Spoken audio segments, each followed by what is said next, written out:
je vous retrouve dans une nouvelle vidéo et aujourd'hui je vous retrouve pour une vidéo qui sera en deux parties puisque comme vous l'avez vu dans le titre c'est une vidéo qui peut-être vous intéressera pas spécialement mais que moi j'avais envie de faire. Ce sera une vidéo sur mes notes de mon diplôme AES puisque j'ai obtenu mon diplôme d'accompagnante éducative et sociale, donc je suis vraiment très contente. Et je n'ai pas encore reçu mes notes puisque je devrais les recevoir normalement courant semaine prochaine et donc je me suis dit que je pourrais faire une vidéo où je vais donc dans cette première partie estimer vous donner mes estimations de mes notes et après du coup en deuxième partie quand j'aurai reçu mes notes vous donner mes notes et voir comparer si j'ai eu raison ou pas dans mes estimations.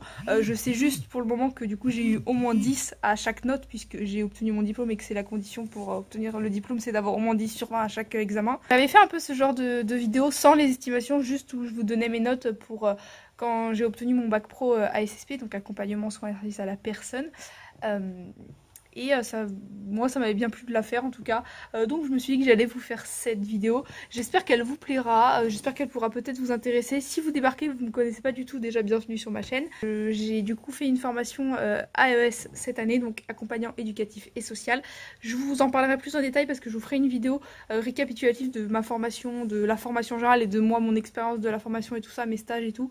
Je vous prépare ça pour dans quelques semaines je pense. Je vais essayer de vous résumer parce que je pense qu'il y en a pas mal qui me regardent et qui ne connaissent pas. En gros on passe du coup plusieurs épreuves, donc moi j'en ai passé 4. Il y a certaines personnes qui sont dispensées de certaines épreuves, ça je vous en parlerai du coup dans la vidéo sur la formation plus en détail si jamais ça vous intéresse. Mais en clair, si on a déjà des diplômes dans le médico-social antérieur, on est dispensé de certaines épreuves et moi c'est mon cas du coup puisque j'ai mon bac, donc j'ai été dispensée de certaines épreuves. Je vais faire un peu dans l'ordre dans lesquels je les ai passés, je pense que ça sera pas mal. Donc en premier, pour ceux qui connaissent, j'ai passé l'oral du bloc 3, qui est un oral, en gros pour vous résumer ça, en fait c'est des oraux où on fait des dossiers sur nos terrains de stage, enfin en fonction de nos stages. En fait on part d'une situation de stage pour construire un dossier avec des demandes du jury, etc. Et on le présente ensuite à l'oral. Donc ce dossier là du coup du bloc 3, c'était un dossier plutôt axé sur l'animation. En fait on devait mettre un projet d'animation en place sur notre lieu de stage et l'expliquer dans notre dossier, en fait le pourquoi du comment, auprès de quel public, justifier les besoins des personnes, etc. en fonction pourquoi cette animation là et pas une autre, ce que ça a apporté à la personne ou aux personnes, ce que ça nous apportait à nous, etc. Enfin voilà, en gros c'était ça un peu. Je vais pas vous faire un truc gigantesque et vous expliquer moi ce que j'ai fait parce que voilà, mais en gros c'était ça pour que vous vous situez un petit peu. Je suis arrivée, j'étais quand même confiante parce que mes dossiers, tous mes dossiers globalement je les ai énormément bossé et je les maîtrisais bien et je pense que c'est ça qui m'a aidé aussi à me sentir un peu plus à l'aise parce que moi qui suis pas à l'aise à l'oral, le fait de maîtriser mes dossiers ça m'a rassuré énormément. Je pense que tous mes oraux globalement j'ai à peu près des notes homogènes. Je pense que je dois avoir peut-être un 13 ou un 14, quelque chose comme ça. Ensuite du coup j'ai passé mon écrit, donc mon seul écrit du coup que j'ai passé en examen, donc qui était l'écrit du bloc 1. En gros pour vous résumer ça, c'était tout ce qui est autour des besoins de la personne. En fait on avait une situation d'une personne en fait comme dans la vraie vie, qu'on connaissait pas, qu'on savait pas du tout à l'avance, donc ça pouvait être une personne âgée, une personne en situation de handicap, ça pouvait être un enfant en structure à domicile. Ça tombait vraiment, on le découvrait le jour J. Et en fait, il fallait analyser la situation, analyser les besoins. Le jour J, je l'ai bien senti aussi. Je pense que j'ai peut-être eu 15, je dirais 15. Dans le bloc 1, on a 2 examens. Donc j'avais un écrit et un oral. Donc l'écrit, je vous en ai parlé. Du coup, on a l'oral, qui du coup est un peu dans le même... sur le même thème que l'écrit forcément puisque c'est on va dire le même compartiment, le même bloc de compétences. En fait sur notre lieu de stage du coup toujours on avait un dossier à faire encore une fois sur plutôt une personne, une situation et un accompagnement précis qu'on avait fait auprès d'une personne et vraiment développer l'accompagnement. Globalement je l'ai bien senti aussi, mais en sortant c'est l'examen où j'avais le plus de doutes. Alors est-ce qu'ils étaient fondés ou pas? Je n'en sais rien. Je dirais peut-être un 12 ou un 13, quelque chose comme ça je pense. Et ensuite arrive mon dernier oral, donc l'oral du bloc 4, qui est un oral qui se concentre tout ce qui est autour des projets personnalisés. Là ça va être très dur à expliquer pour ceux qui ne sont pas du tout dans le médico-social. C'est le dossier que j'ai le plus galéré à faire des 3, vraiment, parce qu'en fait là on n'est plus vraiment, enfin on est toujours dans l'accompagnement mais ça va plus tout ce qui va être administratif, entre guillemets, je mets des guillemets, pas vraiment administratif, mais dans le sens tout ce qui va être plutôt dossier, informations qu'on a sur la personne, récolter des informations et s'en servir pour s'adapter à la personne, pour l'accompagner, comment on s'inclut nous là-dedans en tant que stagiaire du coup, puisque bah, j'étais stagiaire, dans le projet de la personne pour qu'elle poursuive son projet, etc. Et c'est vrai que le dossier en lui-même, l'implication en stage, j'ai bien réussi. Mais c'est vrai que le dossier en lui-même, j'ai galéré à le faire vraiment. Et au final, l'oral s'est très bien passé. Je pense du coup que j'ai peut-être eu un 13.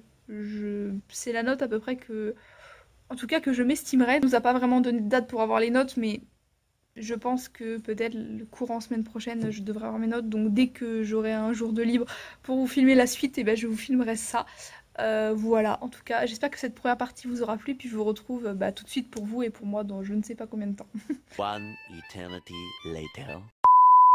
Recoucou, on se retrouve pour la partie 2 de cette vidéo, je ne sais pas combien de semaines après, avec un léger changement capillaire. Il y a un petit peu de temps, mais voilà la deuxième partie. Du coup, je vais reprendre dans l'ordre dont je vous avais donné dans la première partie mes estimations, comme ça ce sera plus facile pour vous. Donc du coup, on avait l'oral du bloc 3. Qui est la première épreuve donc que j'ai passée, et donc je sais plus par contre les notes que j'avais estimées et tout, parce que ça fait un moment que j'ai filmé et du coup et monté cette partie là, mais je me souviens que j'avais estimé moins que ce que j'ai eu globalement, puisque j'ai eu un 15 sur 20, et donc je suis plutôt vraiment contente. Je m'attendais pas vraiment à avoir un 15 à l'oral, enfin je m'y attendais pas, et en même temps ça me surprend pas non plus, parce que comme je vous l'ai dit, je me suis bien sentie pendant mes oraux, j'ai senti que voilà, j'étais à l'aise, que j'avais quand même bien réussi. Globalement je suis pas surprise particulièrement de mes notes, je suis très contente de mes notes, mais j'en suis pas étonnée particulièrement, ni dans le bon sens ni dans le mauvais, mais j'en suis très fière quand même. Donc l'écrit du bloc 1, qui est ma moins bonne note, que j'ai eu 13 sur 20, du coup c'était moins que ce que j'avais estimé, je crois, j'avais estimé plus à l'écrit et moins aux oraux, et ça a été l'inverse, vous allez voir après. Donc je suis quand même contente, bon, de toute façon du moment que j'ai eu mon diplôme en soi, les notes, j'ai envie de vous dire, peu importe, mais j'avais quand même envie de les avoir. Ensuite du coup on a l'épreuve orale du bloc 1, où j'ai eu 16. Et là j'ai été choquée, parce que je m'attendais pas du tout à avoir 16. Pour le coup c'est la note où j'ai vraiment été choquée, parce que comme je vous l'avais dit, c'était l'épreuve que enfin pas que je sentais le moins, mais que quand je suis sortie de l'épreuve, c'est l'épreuve où j'avais le plus de doutes. Finalement j'ai eu 16, donc voilà. Et enfin pour l'épreuve du bloc 4, que je redoutais aussi beaucoup avant de la passer, je vous avais dit que c'était un peu le dossier que j'avais du mal et tout, que voilà, c'était un peu le dossier que je redoutais le plus, l'examen que je redoutais le plus, et j'ai eu 15 également, donc bah, pareil, je suis vraiment très contente globalement de mes notes.